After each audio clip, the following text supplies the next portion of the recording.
Waalaikumsalam. Innal hamdalillah nahmaduhu wa nasta'inuhu wa nastaghfiruh wa na'udzu billahi min shururi anfusina wa min sayyiati a'malina. Man yahdihillahu fala mudilla lahu wa man yudlil fala hadiya lahu. Wa ashhadu an la ilaha illallah wahdahu la syarika lahu wa ashhadu anna Muhammadan 'abduhu wa rasuluh. Ya ayyuhalladzina amanu taqullaha haqqa tuqatih wa la tamutunna illa wa antum muslimun. Ya ayyuhan nasu taqu rabbakumul ladzi khalaqakum min nafsin wahidah wa khalaqa minha zawjaha wa batha minhuma rijalan katsiran wa nisaa'a wattaqullaha alladzi tasaaluna bihi wal arham innallaha kana 'alaikum raqiba. Ya ayyuhalladzina amanu taqullaha wa qulu qawlan sadida yuslih lakum a'malakum wa yaghfir lakum dhunubakum wa may yuti'illaha wa rasulahu faqad faza fawzan 'azima. Amma ba'd, fa inna asdaqal hadithi kitabullah wa khairal hadi hadi Muhammadin sallallahu alaihi wasallam wa syarrul umuri muhdatsatuha wa kullu muhdatsatin bid'ah wa kullu bid'atin dhalalah wa kullu dhalalatin finnar. Ma'asyiral muslimin, ikhwani fillah wa akhwati rahimani wa rahimakumullah. Alhamdulillah, segala puji bagi Allah Subhanahu wa taala yang atas limpahan nikmat dan taufiknya kita pada pagi hari ini dimudahkan oleh Allah Subhanahu wa taala untuk berkumpul kembali di salah satu rumah dari rumah-rumahnya, di salah satu taman dari taman-taman surganya yang ada di dunia, yaitu majelis ilmu. Semoga Allah Subhanahu wa taala sebagaimana mengumpulkan kita di majelis ini, semoga kelak kita dikumpulkan di surganya yang ada di akhirat. Para jamaah rahimani wa rahimakumullah, pada pertemuan pagi hari ini kita melanjutkan kembali pembahasan tafsir juz amma yang kita ambil dari tafsir Asy-Syaikh Abdurrahman bin Nasir As-Sa'di rahimahullah ta'ala. Kita melanjutkan kembali tafsir surah Al-Buruj ya. Sampai ayat berapa? 10 sudah belum? Belum.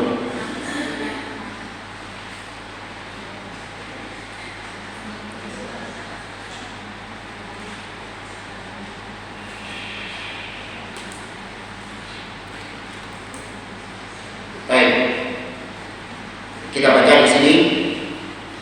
Kata beliau, "Tsumma au'adahum wa wa'adahum wa 'arada 'alaihim at-taubah."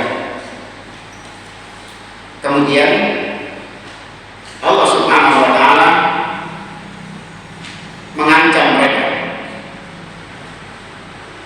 dan Allah Subhanahu wa taala menjanjikan kepada mereka dan menawarkan kepada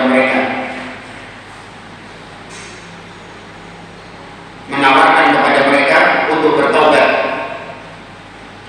Allah berfirman, faqala innal ladzina fatanul mu'minina wal mu'minati thumma lam yatubu falahum 'adzabu jahannam wa lahum 'adzabul hariq.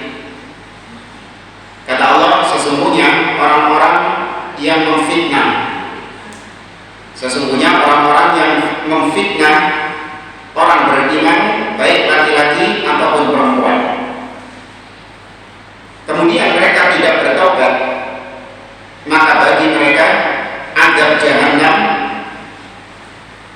dan bagi mereka siksa yang harib.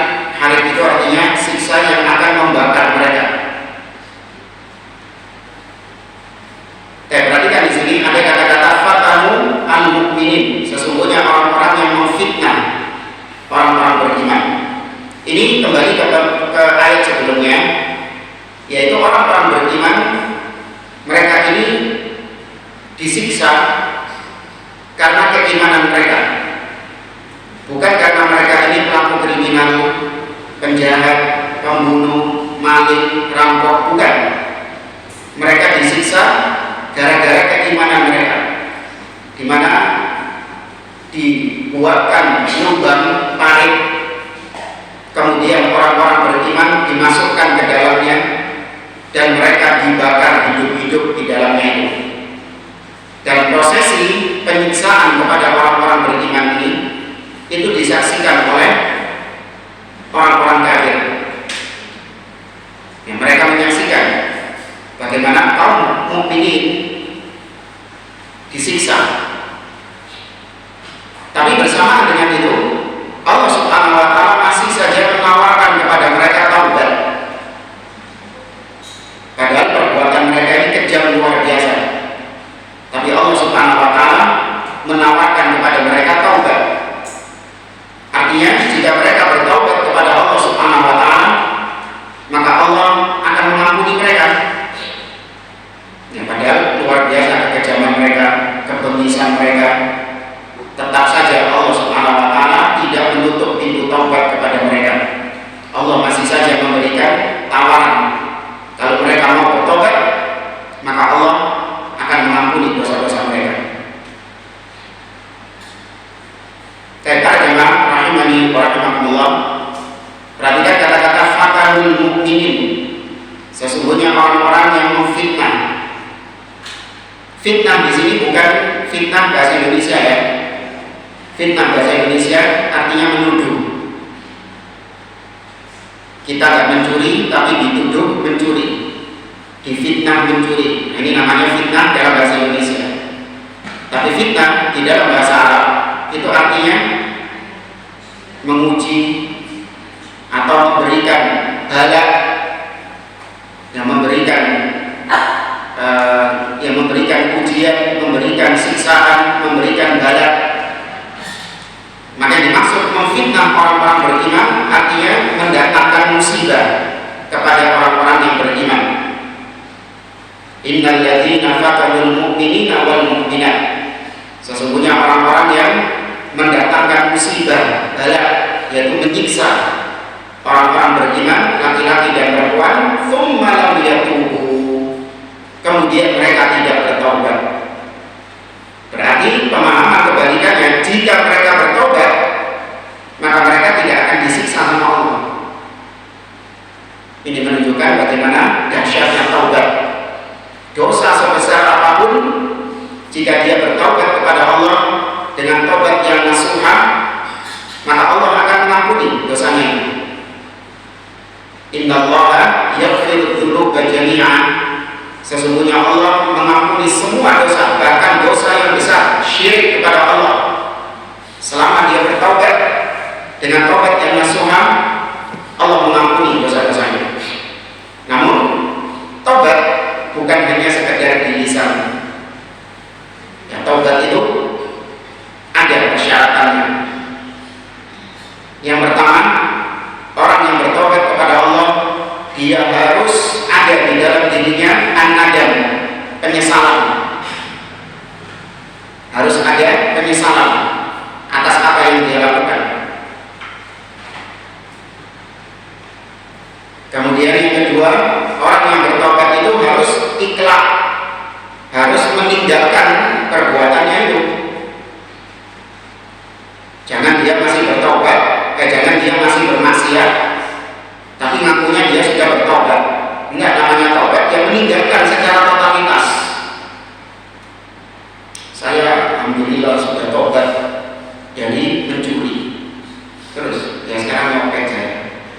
Ya bodoh lain. Alhamdulillah saya sekarang sudah bertobat dari zina. Terus ya sekarang cuma pacaran toh. Ya bodoh lain.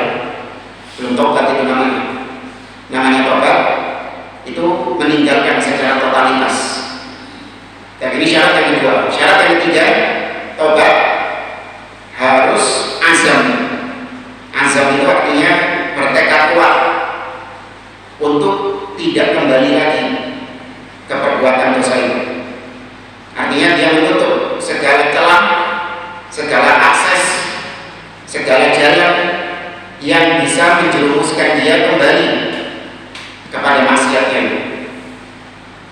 Jadi kalau dia bertobat, dia tutup semua pintu-pintu yang menjadi sebab dia kembali ke perbuatan dosanya.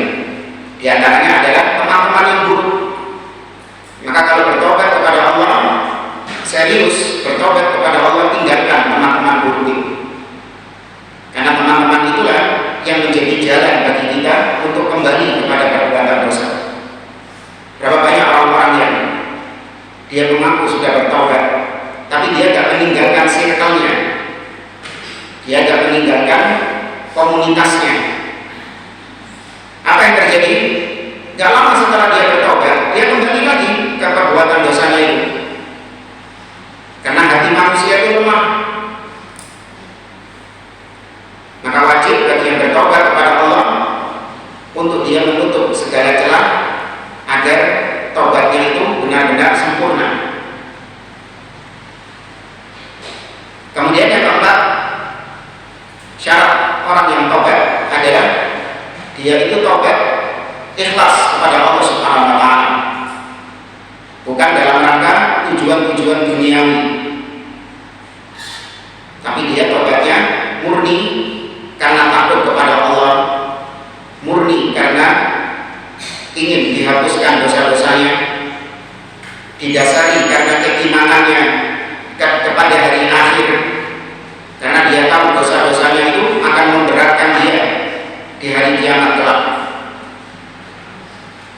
Ya, bukan karena dia tobat untuk pencitraan misalnya, mungkin musim kampanye, karena fulan ini dikenal sebagai orang yang jauh dari agama, suka bermaksiat, image-nya itu jelek. Nah, karena dia itu nanti takut gak disukai sama orang-orang, maka dia menampilkan dirinya bertobat. Saya sudah bertobat dari semua perbuatan saya. Nah, ini tobatnya cuma karena di kampanye itu tadi. Maka ini tobatnya gak diterima sama Allah. Harus tobatnya itu ikhlas karena Allah Subhanahu wa taala. Kemudian syarat yang kelima, dia bertobat di saat yang tepat, di waktu yang tepat.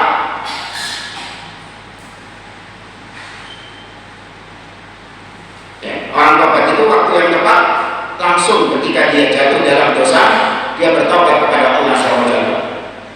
Ini waktu yang tepat. Tapi kalau dia menunda tobat,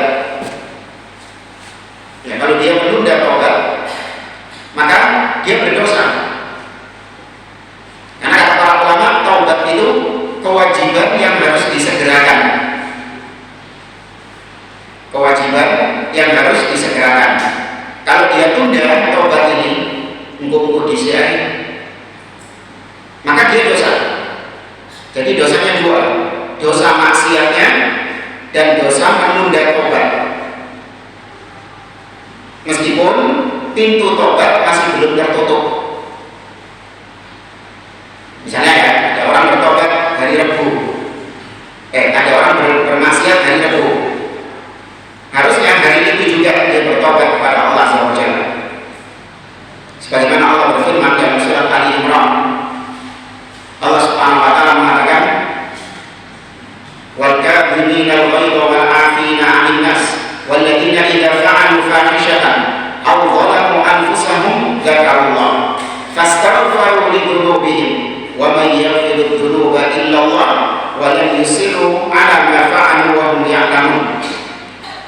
Dan orang-orang yang berbuat zalim, bermaksiat, yang dia menzalimi dirinya sendiri, apa yang dia lakukan? Fadzakarullah, maka dia langsung ingat kepada Allah.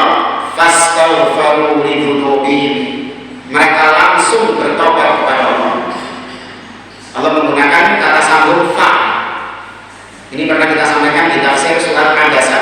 Bedanya fa sama thumma. Masih ingat ya? Kalau thumma itu berarti masih ada apa?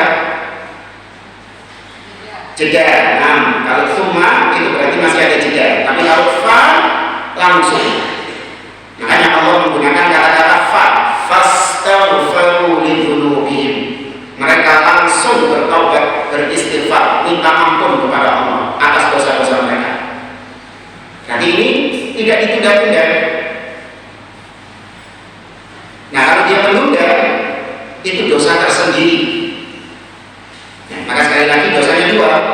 dosa maksiatnya dan dosa menunda tobat, meskipun pintu tobat masih belum tertutup.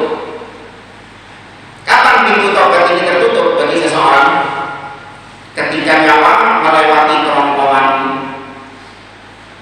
Ya, ketika nyawa melewati kerongkongan. Sebagaimana datang dalam hadis Nabi Shallallahu Alaihi Wasallam bersabda, Innallaha yaqbalu taubatal 'abdi ma lam yughargir. Sesungguhnya Allah masih menerima taubat seorang hamba selama nyawanya belum melewati kerongkongan. Jadi nyawa itu dikeluarkan melalui kerongkongan oleh malaikat, dicabut melalui kerongkongannya. Maka kalau nyawanya itu belum lewat kerongkongan, pintu tobat masih terbuka. Tapi aneh mau tobat di kondisi mundur. Iya, karena sudah kesakitan ya. Di mana roh itu dicabut dari jasadnya. Kita sudah bahas di tafsir surat An-Nazi'at, wan nazi'ati gharqa, wan nasyitati nashqa. Demi malaikat yang mencabut nyawa roh dengan keras, dan demi malaikat yang mencabut roh dengan lemah lembut. Tapi tetap bagaimanapun roh ketika dicabut itu ada rasa sakit, sehingga orang tidak kepikiran untuk bertobat. Meskipun pintu tobat belum tertutup, sedikit di antara mereka yang bisa bertobat di saat-saat demikian. Maka jangan menunggu seorang dalam kondisi demikian baru dia bertobat kepada Allah Azza wa Jalla. Kita dalam kondisi sehat, dalam kondisi masih lapang, ya, banyak-banyak kita bertobat atas dosa-dosa kita kepada Allah Subhanahu wa Ta'ala. Atau yang kedua, batas waktunya itu kapan? Tadi batas waktu individu. Nah, ada batas waktu tobat internasional. Kapan batas tobat waktu internasional? Berarti berlaku buat semua orang. Nah, ketika matahari terbit dari arah terbenamnya. Allah Subhanahu wa Ta'ala berfirman, "Yauma ya'ti ba'du ayati rabbik la yanfa'u nafsan imanuha lam takun amanat min qabl." Di saat hari ketika tanda-tanda hari kiamat itu sudah nampak. Maksudnya matahari terbit dari arah barat.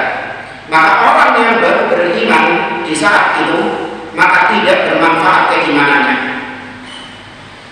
Jadi orang yang baru mu'alaf di waktu itu, maka keimanannya ini sudah tidak bermanfaat lagi, tidak diterima. Nah, orang yang mu'alaf masuk Islam di saat seperti itu kan dia berarti bertobat dari kekufurannya. Maka sama orang yang baru bertobat dari kemaksiatannya itu juga tidak bermanfaat tobatnya. Itu yang kelima ya. Nah, yang keenam, syarat tobat ini khusus buat yang dosanya antara dia dengan orang lain. Kalau tadi itu secara umum dosa antara dia dengan Allah Subhanahu wa Ta'ala. Nah, yang keenam ini syarat khusus apabila dosanya itu terjadi antara dia dengan orang lain. Jadi kezaliman Bani Adam, seperti seorang mengambil harta orang lain, atau merusak kehormatan orang lain, atau memukul orang lain, dan seterusnya.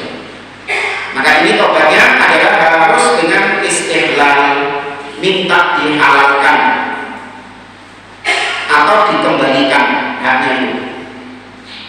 Jadi jangan habis nolong tobat terus gak dibalik motor itu. Uangnya tidak dikembalikan. Kenapa? Saya sudah tobat kok.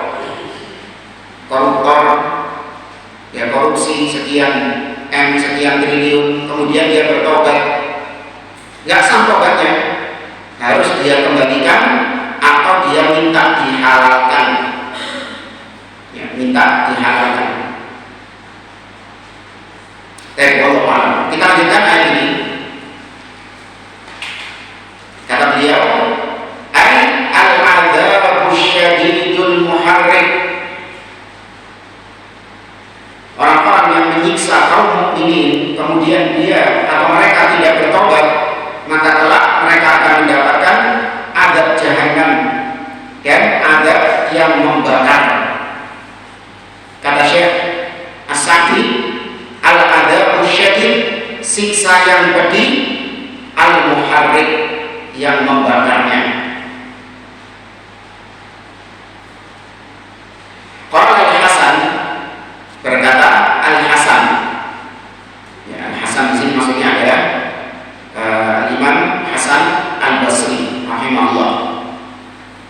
unzuru ila hadzal karami wal judi. Lihatlah kepada al-karam, kemurahan, wal jud, kedermawanan ini. Maksudnya kemurahan Allah dan kedermawanan Allah, kebaikan Allah. Hum qatalu awliya'a. Mereka ini padahal membunuh wali-wali Allah. Wali-wali Allah itu maksudnya orang-orang yang beriman ya. Semua orang beriman itu wali-wali Allah. Jadi kalau dengar kata-kata wali Allah, jangan dibayangkan sing iso ngulu. Nah, sing iso mlaku nang banyu, sing toko nang guwa. Ya tasbihnya 5 meter, surbannya 10 meter. Nah, jubahnya kedodoran, ini wali. Enggak. Semua orang-orang mukmin itu waliullah. Tidak dipersyaratkan waliullah itu harus punya karomah. Kalau nggak punya karomah maka dia bukan waliullah. Tidak. Sebatas dia orang beriman, dia orang bertakwa, itu sudah waliullah. Cuma memang bertingkat-tingkat. Ya, namanya waliullah tidak satu level, bertingkat-tingkat. Apa dalilnya? Allah berfirman dalam surat Yunus ayat 60 sekian. Kata Allah Subhanahu wa taala, "Ala inna awliya Allah la khaufun 'alaihim wa la hum yahzanun alladzina amanu wa kanu yattaqun." Ketahuilah, sesungguhnya wali-wali Allah tidak ada rasa takut bagi mereka dan mereka tidak pula bersedih. Siapa wali Allah? Yaitu mereka yang beriman dan bertakwa. Beriman yaitu mengimani Allah, mentauhidkan Allah, mengimani hari akhir. Bertakwa yaitu menjalankan apa yang Allah perintahkan, meninggalkan apa yang Allah larang. Maka kalau kita lihat di zaman sekarang ada orang yang katanya wali, tapi dia perbuatannya syirik kepada Allah Subhanahu wa taala, maka dia wali syaitan. Betul wali, tapi dia wali syaitan, bukan wali Allah. Kalau ada yang katanya wali, tapi bukannya mengikuti sunnah Nabi SAW, justru dia berbuat bid'ah, maka dia bukan wali Allah, tapi dia adalah wali syaitan. Kalau ada yang katanya wali, tapi nggak pernah sholat, nggak pernah puasa, ketika Ramadan nggak puasa, bahkan kerjaannya maksiat, minum khamr, merokok, tapi katanya wali, iya wali syaitan. Ya, maka wali adalah yang beriman dan bertakwa. Tidak dilihat dari penampilan, tidak pula dilihat dari keturunan. Oh, ini dia keturunan darah biru, darah pink. Enggak. Kembali di sini kata Syekh, hum qatalu awliya. Mereka ini telah membunuh wali-wali Allah wa ahla ta'atihi, dan juga membunuh orang-orang yang taat kepadanya. Yang membunuh orang-orang yang taat itu tadi digalikan tarik, kemudian dibunuh, dibakar hidup-hidup. Wa huwa yad'uhum ila taubah. Tapi meskipun demikian, Allah menawarkan kepada mereka, mengajak mereka untuk bertobat kepada Allah Subhanahu wa taala. Ini kebaikan dari Allah dan kedermawanan dari Allah Subhanahu wa taala. Kemudian kita lanjutkan. Ibu masih nyimak bukunya ya? Gak yakin ya?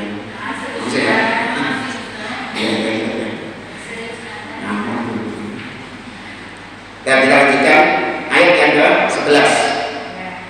Kata Syekh di sini, walamma dzakara uqubatal zalimin. Dan ketika Allah menyebutkan ukubah punishment, hukuman kepada orang-orang zalim. Tadi ya, Allah berikan hukuman kepada orang-orang zalim, yaitu walahum 'adzabu jahannam walahum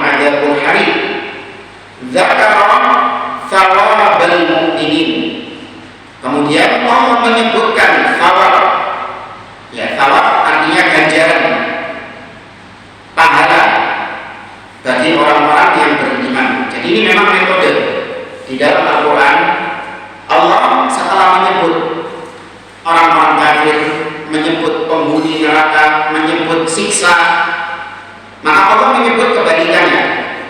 Allah menyebutkan tentang surga, Allah menyebutkan tentang balasannya, keindahannya, dan kebalikannya. Karena kebalikannya Allah sebutkan orang-orang beriman dulu, baru kemudian Allah sebutkan orang-orang kafir. Allah sebutkan surga dulu, baru kemudian Allah sebutkan neraka. Dan itu banyak di dalam Al-Quran demikian. Apa tujuannya? At-targhib dan at-tarhib, untuk memotivasi dan untuk menakut-nakuti, supaya kita termotivasi, dan langsung setelah kita termotivasi kita takut akan siksa itu. Faqala, maka Allah berfirman, innal ladzina amanu, sesungguhnya orang-orang yang beriman, kata Syekh, bi qulubihim, beriman dengan hati mereka. Yang hati mereka mengimani apa-apa yang Allah wajibkan untuk mengimaninya. Mengimani Allah, mengimani hari akhir, mengimani para nabi dan rasul, mengimani malaikat, mengimani kitab-kitabnya, mengimani takdirnya. Itu mereka yakini di dalam hatinya. Tapi nggak cukup hanya iman di dalam hati, ditambah wa amilu as-sholihat, dan mereka mengerjakan as-sholihat, amal-amal yang soleh. Apa amal-amal soleh? Amal-amal soleh adalah amalan-amalan yang dibangun di atas dua hal, ikhlas dan ittiba. Itu amal soleh. Selain itu bukan amal soleh. Jadi kalau Anda mendengar kata-kata wa amilus sholihat, dan mereka mengerjakan amal-amal soleh, atau seperti yang Allah firmankan di awal surat Al-Mulk, huwallazi khalaqal mauta wal hayata liyabluwakum ayyukum ahsanu amala, untuk menguji kalian siapa yang paling baik amalannya. Sama, soleh, baik. Kalau setiap kali Anda mendengar ini, maka yakini amal soleh itu adalah yang dibangun di atas ikhlas dan mengikuti Nabi Shallallahu Alaihi Wasallam. Adapun amalan-amalan yang di dalamnya ada unsur riya atau kesyirikan, maka itu bukan amal soleh. Sebagaimana juga amalan-amalan yang tidak ada dasarnya, contohnya, tuntunannya dari Nabi Shallallahu Alaihi Wasallam, maka itu juga bukan amal soleh meskipun ikhlas. Kata Syekh di sini, bijawarihim. Kalau tadi beriman dengan hati mereka, beramal soleh dengan jawarih. Ya, jawarih itu artinya anggota badan. Ya, dengan anggota badan mereka.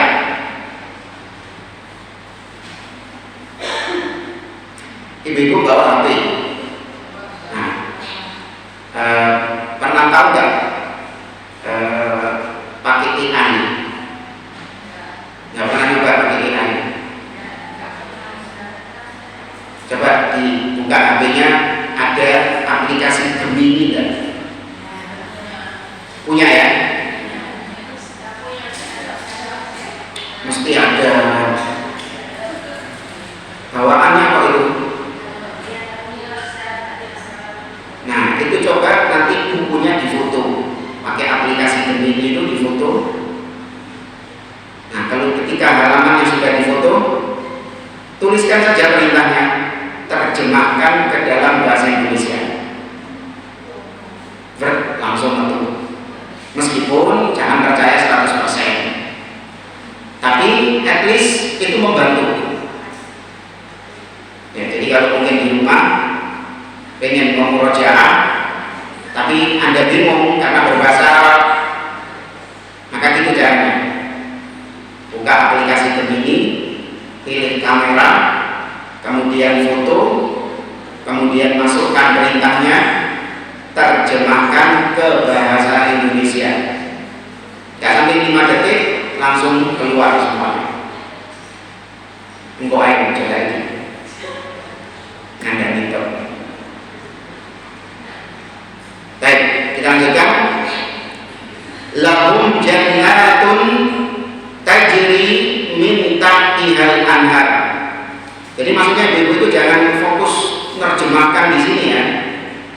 Enggak, di sini fokus nyimak. Kalau ada yang memang perlu dicatat, dicatat. Tapi untuk menerjemahkan apa itu nanti aja. Atau ngasih harokat. Inti saya ngasih harokat itu pakai gemini itu. Perintahkan saja, berikan harakat. Nah, kok orang-orang waktu tulisannya mau harokat itu, gak gundul berarti. Meskipun sekali lagi jangan dipercaya 100%, ada error kekeliruan ya. Kata Allah, lahum jannatun, bagi mereka jannat. Ya, jannat bentuk jamak, bentuk plural dari jannah. Berarti banyak, bagi mereka surga-surga tajri yang mengalir min tahtiha, di bawahnya al-anhar. Al-anhar jamak dari an-nahr. Ya, an-nahr artinya sungai. Sungai-sungai di bawahnya, mengalir sungai-sungai di bawahnya. Dzalikal fawzul kabir. Itulah kesuksesan yang besar. Jadi sukses yang hakiki adalah ketika seseorang masuk ke dalam surga, selamat dari neraka. Itu kesuksesan yang hakiki. Seperti yang Allah firmankan di surat Ali Imran, Allah berfirman, "Faman zuhziha 'anil nari wa udkhilal jannata faqad faz." Barang siapa yang dipalingkan dari neraka, diselamatkan dari neraka dan dimasukkan ke dalam surga, maka dialah orang yang sukses. Ya, maka kesuksesan di dunia ini itu bukan kesuksesan yang hakiki, kesuksesan yang semu. Bagaimanapun kesuksesan orang itu, oh fulan sukses meraih gelar S1, oh fulan sukses meraih gelar S3, doktor, oh fulan sukses dengan perusahaannya semakin maju. Berapa lama sih kesuksesannya itu? Sebentar, ya, tidak bertahan lama. Beda dengan kesuksesan di akhirat. Ya, maka jangan sampai kita ini mengejar kesuksesan di dunia, mengorbankan kesuksesan di akhirat. Kalau disuruh pilih, rugi di dunia, sukses di akhirat, atau sukses di dunia, rugi di akhirat. Nah itu sukses dunia akhirat. Mundur menungso itu. Jadi lo tidak terlalu beda.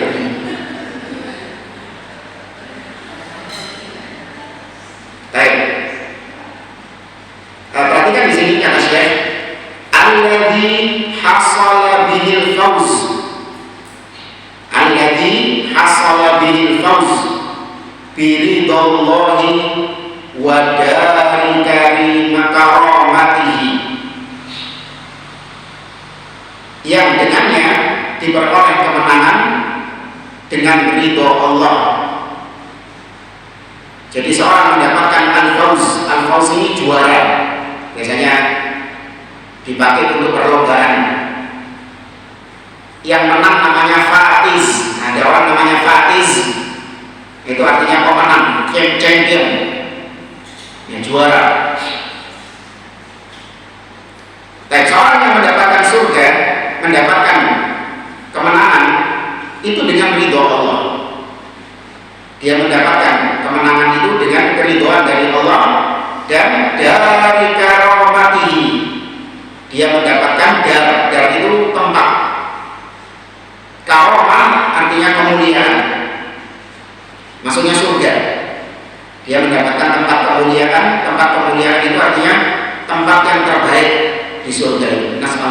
fadli, semoga kita termasuk di dalamnya. Tadi ada kata-kata jannat tajri min tahtihal anhar, surga-surga yang mengalir di bawahnya sungai-sungai. Setiap kali kita mendapati ada ayat-ayat demikian, maka jangan dibayangkan dengan sungai-sungai yang ada di dunia. Seindah apapun sungai yang ada di dunia, tidak akan sama dengan sungai yang ada di surga. Hanya sebatas namanya saja yang sama, sungai, tapi hakikatnya jauh berbeda. Karena kata Nabi SAW, Allah Ta'ala berfirman, hadits qudsi, a'dadtu li'ibadi ma la 'ainun ra'at wa la udhunun sami'at wa la khatara 'ala qalbi bashar. Aku telah persiapkan bagi hamba-hambaku surga yang tidak pernah dipandang oleh mata mereka, tidak pernah didengar oleh telinga mereka, dan tidak pernah terbetik di dalam benak mereka. Artinya semua yang ada di surga itu gak pernah kita lihat. Dan kalau sudah gak pernah kita lihat, gak mungkin terbetik di dalam hati kita, pikiran kita, terlintas di dalam benak kita, gak mungkin. Karena yang terlintas di dalam benak kita itu adalah apa-apa yang pernah kita lihat. Yang gak pernah kita lihat, gak mungkin ada di memori kita. Betul atau tidak? Misalnya di surga dikatakan wa hurun 'ain ka'amtsalil lu'lu'il maknun. Di dalam surga ada bidadari-bidadari seperti mutiara yang tersimpan di dalam cangkangnya. Ketika kita membayangkan bidadari, maka yang kita bayangkan adalah wanita yang paling cantik yang pernah kita lihat. Mentok-mentok di situ. Gak bisa dia lebih daripada itu. Padahal bidadari jauh berbeda dengan apa yang ada di benaknya ini. Karena gak pernah dilihat sama dia. Ketika disebutkan di sini sungai yang di bawahnya mata taman-taman, ya surga itu artinya taman-taman, kebun-kebun yang mengalir sungai-sungai. Yang kita bayangkan seperti apa? Yang ada di Swiss, pernah lihat ya? Pemandangan yang ada di Swiss atau di mana gitu. Saya kok mentok-mentok saya tahu di dalam itu. Coba orang buta disuruh bayangkan itu. Orang buta tak pernah lihat pemandangan-pemandangan seperti ini. Nggak bisa dia membayangkan. Ya, terus gimana? Ya, memang nggak perlu dibayangkan. Yang kita meyakini apa yang ada di dalam surga jauh berlipat-lipat lebih indah dari apapun yang paling indah di dunia ini. Dan di antara perbedaan sungai yang ada di dalam surga dengan sungai yang ada di dunia, bahwa sungai-sungai yang ada di surga itu min ghairi ukhdud, sungai-sungainya itu nggak ada paritnya, jadi mengalir langsung. Kalau sungai di dunia ada kayak gitu. Jadi sungai itu gak ada paritnya, langsung datar gini mengalir gitu. Paham gak maksudnya? Kalau di dunia kan gak ada sungai yang kayak gitu. Orang-orang banjir berarti kan. Ini enggak. Sungai yang ada di surga mengalir tanpa parit. Dan macamnya banyak. Allah sebutkan dalam surah Muhammad, wa anharun min ma'in ghairi asin wa anharun min labanin lam yataghayyar ta'muhu wa anharun min khamrin ladzatin lisyaribin wa anharun min khamrin wa anharun min asalin musaffa. Ada sungai-sungai dari air yang tidak pernah berubah kesegarannya. Ada sungai-sungai susu yang tidak pernah berubah rasanya. Kalau di dunia susu ditaruh sebentar, lari di kulkas, jadi yogurt, kan gitu, berubah. Tapi kalau di surga enggak. Ada sungai-sungai khamr yang sangat melezatkan orang yang meminumnya. Khamr di akhirat beda dengan khamr di dunia. Kalau khamr di dunia yang bikin mabuk, baunya naudzubillah. Dan ada sungai-sungai madu yang sangat manis rasanya. Ya, madu di surga beda sama madu di dunia. Ya, apalagi madu kesukaan bapak-bapak ya. Itu beda lagi.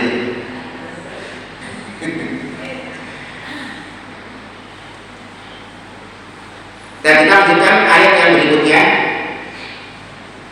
Allah Subhanahu wa taala berfirman, "Inna batsya rabbika lasyadid." Sesungguhnya siksa Tuhanmu itu lasyadid, sangatlah keras, sangatlah dahsyat. Awas, la di situ jangan dibaca panjang ya. Ada kata-kata la di situ jangan dibaca panjang. Kalau dibaca panjang artinya tidak. Kita mendengar sebagian imam-imam sholat itu dibaca panjang. Inna batsya rabbika lasyadid. Beda artinya. Sesungguhnya siksa Tuhanmu tidak keras, tidak dahsyat. Padahal di situ artinya benar-benar, sungguh. Itu untuk penekanan itu, di situ. Sesungguhnya siksa Rabbmu benar-benar sangat pedih, sangat keras, sangat dahsyat. Dan kita baca tafsirnya. Inna uqubatahu, sesungguhnya siksaan hukumannya dia di sini maksudnya kembali kepada Allah. Ya, sesungguhnya hukumannya dia li ahlil jaraim, bagi pelaku jaraim. Jaraim ini jamak dari jarimah, kriminal, kejahatan.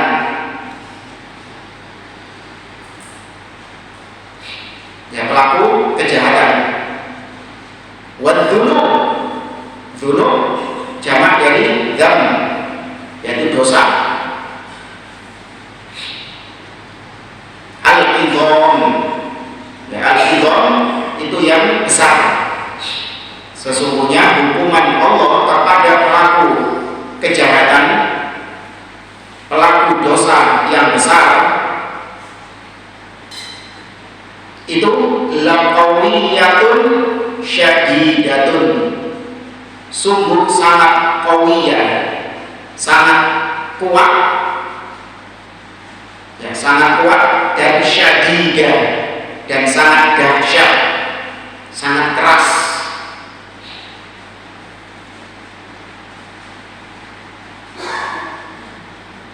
Wa huwa bil mirsad, dan dia, maksudnya Allah, itu mirsad. Ada ayatnya di dalam Al-Quran. Surat apa? Al-Fajr. Ya.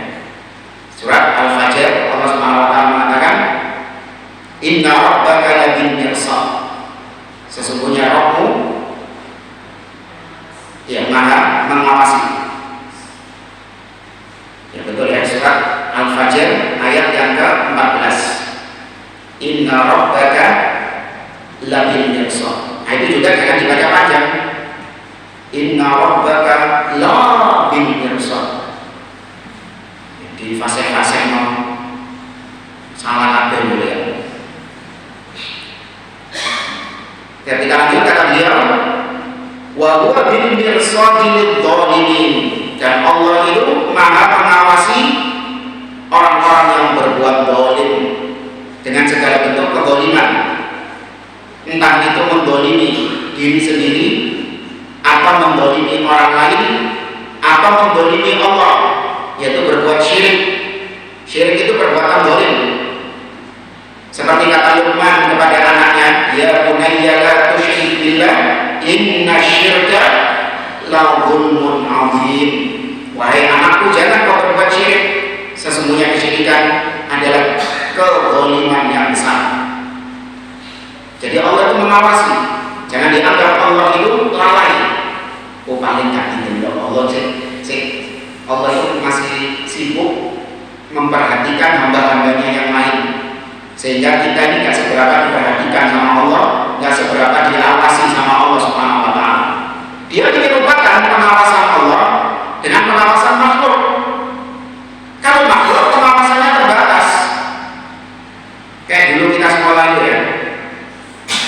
Kalau kalian pas ujian, kalau kalian guru pengawasnya itu noleh ke arah sana, nah berarti kesempatan buat yang arah satunya untuk ketahuan berarti. Ya kan gitu, karena pengawasannya itu terbatas.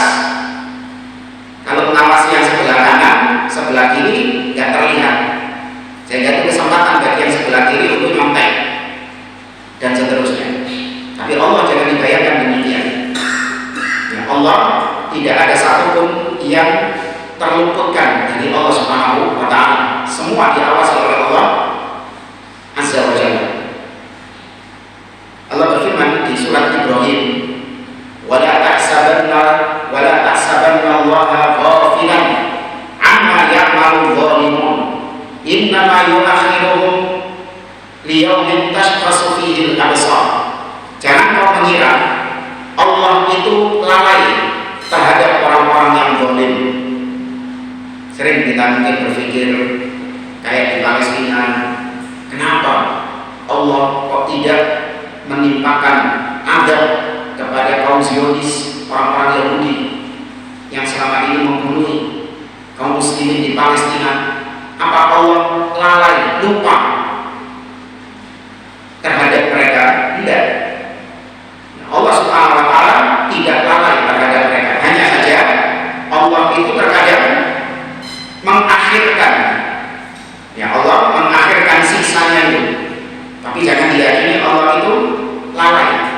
Beda sama kita ya, kita ini terkadang lalai dari menghukum. Saya beberapa waktu yang lalu itu marah sama anak saya. Ya. Saya sudah ingin menghukum dia, cuma saya tunda karena dia lagi ujian. Nanti kalau tak hukum itu akan mengganggu ujiannya nanti. Akhirnya setelah lewat beberapa hari setelahnya, sudah saya lupa kalau saya lagi marah sama dia. Saya lupa kalau saya berjanji akan menghukum dia nanti setelah ujian. Lupa. Sampai sekarang belum tak hukum sebenarnya. Ya. Ini manusia. Tapi Allah Subhanahu wa Ta'ala tidak akan lupa kecuali kalau orangnya bertobat kepada Allah Subhanahu wa Ta'ala. Allah berfirman, kama qala Allah Ta'ala, sebagaimana yang Allah firmankan. Ini kalau nggak salah di surat Hud ada ayatnya di situ Ibu. Tidak ada. Ini yang ayat yang disampaikan oleh Syekh di sini itu dari surat Hud. Coba kita cari ya. Ahdu Rabbik idza akhadhal qura.